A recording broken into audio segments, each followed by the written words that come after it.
Well, hello everyone, welcome back to another video. This is the team selection for Game Week 18. Obviously, we don't have time for a Game Week review because we have a deadline on Boxing Day. Yes, our favorite holiday at the end of the year. Obviously, after Christmas. But yeah, what an eventful week the Game Week 17 was. Wow, I'm on another smaller green arrow this time, but it's a green arrow after all. I was expecting a red after so many green arrows in a row. I'm up to 13k now from 17k.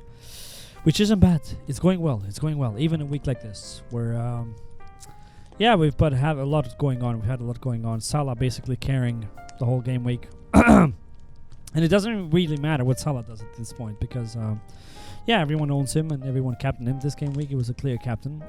I owned Isak as well, which I think it was the difference from a red arrow to a green arrow. Whoever didn't have Isak got a red arrow because they didn't have him, and it doesn't, regardless of what Salah did.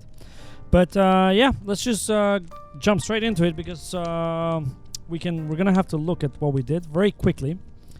As I said, we don't have time for a game week review, but let's just go to the fantasy app over here. Go to fantasy. So as you can see, I'm on 89 points. That was enough to get me to around 13k from 17k. Still looking good, still going strong. The team is looking good, but we've had an injury. Let's just go here. As you can see over here, SAKA. Oh my god. The amount of content that he has provided for all of the content creators and even Twitter content creators, not just on YouTube. SAKA this week, it's been just since that day when it came off. I couldn't even scroll on Twitter without seeing SAKA replacement. Best SAKA replacement. 1 to 5 best SAKA replacement. Who to replace SAKA with? SAKA replacement, SAKA replacement, SAKA, SAKA, SAKA, SAKA, SAKA, SAKA, SAKA, SAKA, everywhere. It's just SAKA, SAKA, SAKA on thumbnails, SAKA on titles. 31% owned, probably gone down from a lot more because everybody sold him after he was confirmed by Arteta that he's going to be out probably until March. I doubt it. I'm sure he's going to be out before that, but still going to miss a couple of game weeks, so there's no point of keeping 10.6, 10.5 now. I've had a price drop of SAKA, but anyway, let's just look at the team very quick, how it did. Raya with 3 points. I think he got 1 save point, obviously, because they conceded. Yeah, 5 saves, 1 save point. If it made 1 more, it would have been 2 save points, but doesn't matter. Gabriel with an assist. Came out of nowhere, but good, because it was needed in the game week like this. When they conceded 1 goal, they were pretty dominant. They beat Crystal Palace by 5-1 away. Dominant performance, but they conceded a goal. It happens. But I'm happy. 7 points between them. It's not too bad. Lewis Hall, to my surprise, kept another clean sheet. I was not expecting a clean sheet this game week. Or I was hoping for one, obviously, but I wasn't expecting it necessarily. But he did keep a clean sheet and 1 bonus points after the last game on Monday. That bonus point came, which gave me even a bigger green arrow than it actually was. 1 point. How much difference can make this in today's time? And Colwill, which I brought for this game week, also kept a clean sheet. A rare clean sheet for Chelsea, ladies and gentlemen. But that's what I said. I said if Chelsea's going to keep a clean sheet, it's going to be against Everton. And I even said go back and watch the video. I've become so good at predicting. I said I wouldn't be shocked if this game week it's going to be a 0-0. And I also said I'm dreading for Palmer and Jackson more than I'm dreading for Colwill. And that's exactly what it turned out. A 0-0, boring 0-0. Palmer and Jackson both blanking and Colwill keeping a clean sheet. On midfield, super disappointing, as I said. Saka coming off early in a 5-1 win, which I'm sure if it stayed, it would have had some returns in that game. Mbeumo scoring against Chelsea away and then blanking against Nottingham Forest at home. Pretty disappointing performance from Brentford. They lost the game at home. Was it 2-0? Yeah, 2-0 to Nottingham Forest. It is what it is. Palmer, again, as I said, I was dreading a bit because of Everton's defense. They just play so deep. They don't allow you anything. They cut everything from midfield. It's super hard to score it against them. Arsenal drew the game week before, so I wasn't shocked. Evan Nilsson, the biggest disappointment, and as I said, him and Saka were running on thin ice. Now he's had 4 blanks in a row since the time I brought him in. I mean, look at it. He had 5, 8, 7, 8, 1 blank, 12. I brought him in game week 14, and he's had 2, 2, 2, 2. 3 wins and a draw. So Bournemouth are performing amazingly. They beat United 3-0. He's been super unlucky not to return anything the last 4 game weeks. But I think I'm keeping him for another game week because he's playing Crystal Palace at home, and then also because I don't know who to. Like you see the likes of Raul Jimenez, as I talked about in my last game week, he got benched, so not a good shout. But let's see about that. Isak, the legend. I mean, I'm so happy I brought him in. He's been returning for me. I brought him in game week 14 for Liverpool, and then 11, 8, 11, 17. 4 returns in a row. Just amazing. It's been amazing for me. Nicholas Jackson, another blank, but I'm not. That's fine. I'm fine with that because the fixtures are still amazing for Chelsea, and their attack is amazing. So, yeah, he's gonna stay there. Rodgers, obviously, you feel sad when he hauls like that, especially against City. But I was never gonna play him realistically. I mean, to be honest, I was closer than some other content creators to consider him and Evan Nilsson. But in my head, I was like, if Evan Nilsson goes and scores against United, I'm gonna be so pissed benching him that one game week when he scores after 3 blanks. So that's why I played him, and it's fine, you know. Had I played Rodgers, obviously, would have had a ridiculous rank at this point. But it is what it is. We'll take it on the chin. Move on to the next game week. So let's go and see how the team is looking very quickly before we can talk about Saka replacements. Jesus Christ. It's all the talk has been about Saka basically this game week because there's not much to talk about. And I feel like all the attention has been there and hasn't been that much, discussion about other things, about the games, change of fixtures and everything like that. But anyways, I've got Raya and Gabriel with Ipswich at home. No complaints there, hopefully for a clean sheet. Let's see. Lewis Hall at the moment. I had Colwill for a bit, and then Lewis Hall. I'm switching between Colwill. So the issue is, I feel like both Aston Villa and Fulham might score, even though they're playing, difficult fixtures away.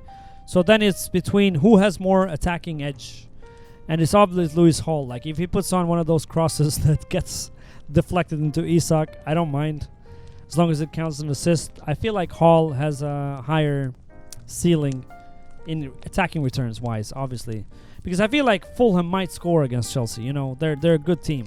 They've been scoring against anyone, and Aston Villa probably going to score against Newcastle as well. So then you're basically calculating who has the more attacking threat, and that's Hall. So for now it's Hall, but it could be Colwill, but it's probably going to stay Hall. Gomez, finally I'm going to play him. Oh my god, I've owned him for 3 game weeks now. First got cancelled. Last game week I benched him, and yeah. And now I'm playing against Leicester at home. Hopefully it gets me a clean sheet, because I don't have Trent and I don't have plans of bringing Trent, even with selling Saka. And then on midfield, I've gotten Buemo, Brighton away. Difficult fixture, but he's going to stay there for another game week, especially after the Saka injury. Rodgers is there, but Rodgers is going to get benched because I still haven't figured out who I'm selling Saka for. We'll talk about that later. Salah, Leicester at home, captain. I mean, no-brainer. I don't even know. Only if you want to be a bit differential would go, but I would never at this point because I'm in a strong position. I'm not going to risk anything. Leicester is conceding ridiculous amount of goals. Salah, top form of his life, actually. He's on the way to break his all-time FPL score, which is 303 points. Palmer, Fulham at home. Fulham are not very defensive team, so there's going to be goals there for sure. Hopefully Palmer and Jackson will be involved.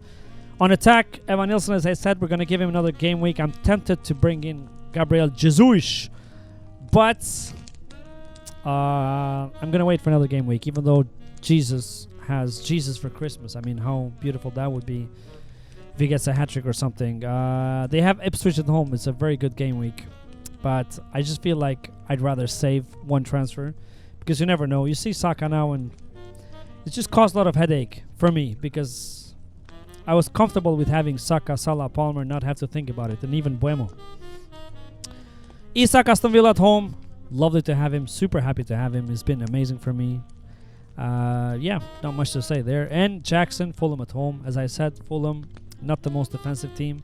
They're going to go with Chelsea, so it's probably going to get some attacking returns. Might get. And, so Saka. Let's talk about Saka now. Let's just go to transfers over here. I already have a price drop already because Not only I didn't know who to transfer him before his price drop, but I still don't know who to transfer him. And to be honest with you, this video is going to be super unhelpful because I'm not going to claim that I know what the best SAKA alternative is, like some of the content creators, because I have no idea. I have no idea. Now let's just look at it. We can look at for two, the points, total point scores. Let's rank them by that and see. So I own the top 4, obviously. SAKA now is injured. So Madison is there, which I don't hate, actually, Madison. The problem is not even the minutes that people are worried about. My problem is he plays for Tottenham Hotspur. You know, the most joke team out there this season. And I'm not saying it out of hatred as an Arsenal fan, honestly, because I don't care. I didn't grow up in London, so I don't have that internal hatred for Tottenham.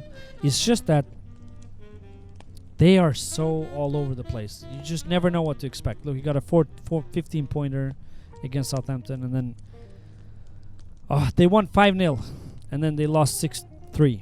What do you make of it? They beat City 4-0, lost to Ipswich at home. At this point, I'll probably just play them away because they're so much better away that they're at home.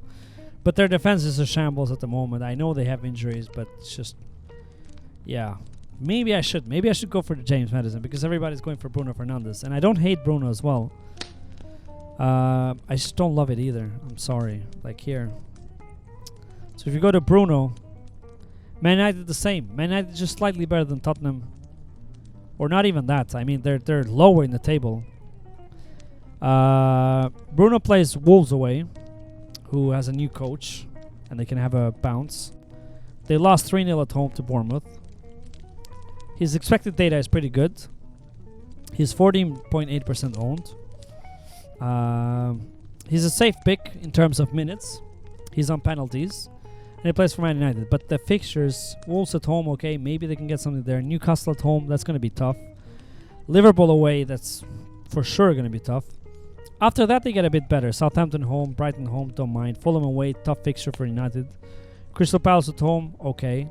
Tottenham away, they can get something there. Everton away, it's going to be nothing because Tottenham are going to keep a clean sheet. Jesus Christ. How many clean sheets Everton, have at this point? We'll have to see that. Everton defenders. If you're shopping, I'm not shopping myself for a defender this game week, but if you're doing, I mean, I wouldn't. They kept 2 clean sheets, back-to-back clean sheets against Arsenal and Chelsea. That tells you something. But yeah, I'm most likely to move to Bruno because of his ownership and everybody else and his, 90-minute man and penalties and stuff like that, set pieces. I just don't. Both Bruno and Madison have the same issue. Their teams are very inconsistent. Let's just rank them actually by ownership because that might help us a bit. Luis Diaz is there as the most highly owned after the top 5, obviously. Salah, Palmer, Saka, Mbeumo, and Rodgers. The problem I have with Diaz is he plays one game, gets benched another. Plays one game, gets benched the other. Plays one game, gets benched the other. And I don't want to deal with that, especially at this Christmas time. Ahmad, cheap option. I could have Ahmad for Rodgers, so I wouldn't want to go him for Saka at this point. Smith Rowe, he's just highly owned because people still have him from, at the beginning of the season. They haven't shipped him off, so probably not very engaged managers. Bruno Fernandes is there. Enzo, again, I could get him instead of Rodgers if I wanted to, but I really don't want to. And Madison is there. Gordon, decent shout. The fixtures are good. Not so bad.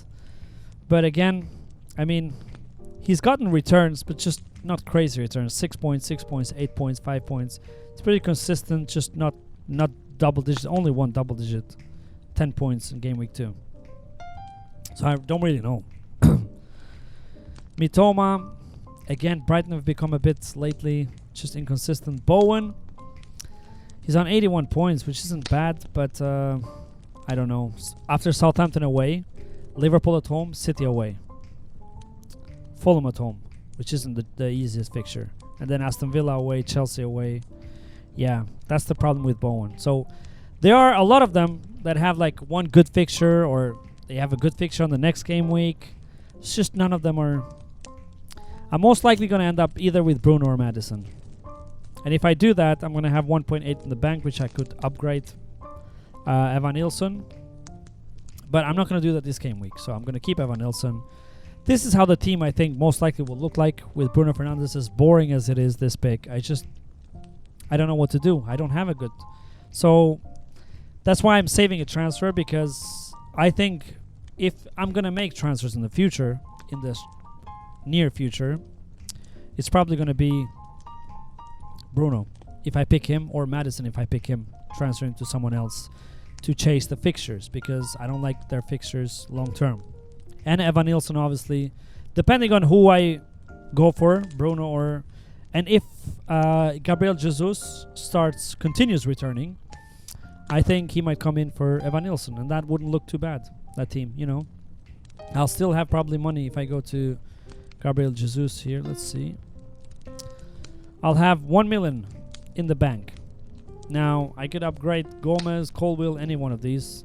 Still not going to go for Trent, as I've said so many times before. He has a very high ceiling. I think I don't like Trent's price. I've never liked it the entire season. Yeah, this is it. I'm sorry if that wasn't helpful. I just don't know what to do with SAKA. It's really caused me a huge headache. I hated the moment he came out of the game. I was like, oh no, now I have to think about SAKA replacement. That's something I didn't want to deal with. And I think it's gonna change a lot of, because I know probably the engaged managers who like to play it safe, a lot of them are gonna go with Bruno Fernandes, but it's gonna change the template. The SAKA is gonna change because there's a lot of money now. There's a lot of money to be spent. A lot of people are gonna move to Trent, and if Trent does well, I'm gonna sink in because I'm never gonna own him, as I said. People who don't have Isak are gonna go to Isak. They're gonna probably own both Jackson and Isak and stuff like that, you know. If they don't have Palmer and Salah, they're gonna go for one of those. I don't know why you don't have those, but if you don't, yeah. But yeah, anyways, thank you so much and Merry Christmas! Oh my God, can't wait for Boxing Day. I know Christmas in most of Europe is tomorrow, in Norway is today, so I'm shooting this video on Christmas Day. But yeah, thank you for watching. Please, please, please like and subscribe. It helps us a lot, especially for Christmas, you know. Do something nice.